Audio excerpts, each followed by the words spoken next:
ഫലപ്രഖ്യാപനം വന്നാൽ വിജയിച്ചവർ ബംഗളൂരുവിലെത്തണമെന്ന് കോൺഗ്രസിന്റെ നിർദ്ദേശം. വിജയിച്ചവർക്ക് എത്താനായി ക്രമീകരണങ്ങൾ ഒരുക്കിയതായി റിപ്പോർട്ട്. വിവരങ്ങളുമായി ന്യൂസ് ഡെസ്കിൽ നിന്നും ആന്റണി ചേരുകയാണ്. ആന്റണി, അതായത് ഇത് വ്യക്തമാകുന്ന ഒരു സന്ദേശമുണ്ട്. അത് ജനങ്ങൾക്കും അറിയാം, നമുക്കൊക്കെ അറിയാം. എന്തൊക്കെയാണ് ഇപ്പോൾ ക്രമീകരണങ്ങൾ കോൺഗ്രസ് വരുത്തിയിരിക്കുന്നത്? അതിന് നേതൃത്വം നൽകുന്നത് DK ശിവകുമാർ ആയിരിക്കും അല്ലേ?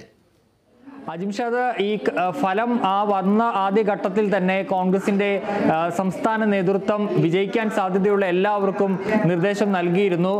ഉടൻ തന്നെ ബംഗളൂരുവിലേക്ക് എത്താൻ ഇതിനുള്ള സൗകര്യങ്ങളും KPCCയുടെ നേതൃത്വത്തിൽ ഒരുക്കിയിട്ടുണ്ട്. വിവിധ ഇടങ്ങളിൽ ഹെലികോപ്റ്ററുകളും അതുപോലെ തന്നെ വിമാനങ്ങളും സജ്ജമാക്കിയെന്ന വിവരങ്ങളാണ് പുറത്തു വരുന്നത്. എത്രയും വേഗം നാളെ ഉച്ചയ്ക്ക് ബംഗളൂരുവിലെ പാർട്ടി ആസ്ഥാനത്തെത്താനാണ് നിലവിൽ തെരഞ്ഞെടുക്കപ്പെട്ടവരോട് നേതൃത്വം നിർദ്ദേശിച്ചിരിക്കുന്നത്. ഇതിനുവേണ്ടിയുള്ള സൗകര്യങ്ങളും ഒരുക്കിയിട്ടുണ്ട്. ഏതായാലും ഈ മുൻകൂട്ടി ചില പ്രശ്നങ്ങൾ മുൻപ് നമ്മൾ കർണാടകയിൽ കണ്ടിട്ടുള്ള ഈ ഓപ്പറേഷൻ താമര പോലെയുള്ള പ്രശ്നങ്ങൾ മുൻകൂട്ടി കാണുന്നുണ്ട് കോൺഗ്രസ്. അതുകൂടി കണക്കിലെടുത്തുകൊണ്ടാണ് എത്രയും വേഗം എത്താനുള്ളൊരു നിർദ്ദേശം ഇപ്പോൾ നൽകിയിരിക്കുന്നത്. ഇന്നലെ രാത്രി ഈ തെരഞ്ഞെടുപ്പ് ഫലം വരുന്നതിന് മുൻപ് തന്നെ ഈ 224 സ്ഥാനാർത്ഥികളെയും സൂം മീറ്റിംഗിലൂടെ കോൺഗ്രസ് നേതൃത്വം കണ്ടിരുന്നു.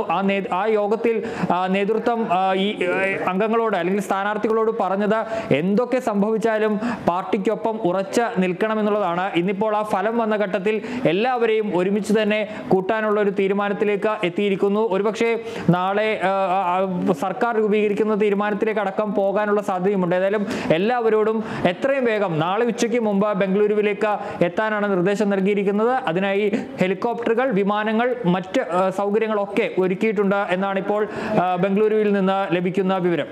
അജിംഷാ. ശരി, ആന്റണി മാത്യു ആണ് വിവരങ്ങൾ, വിശദാംശങ്ങൾ നൽകിയത്. രാഹുൽ ഗാന്ധി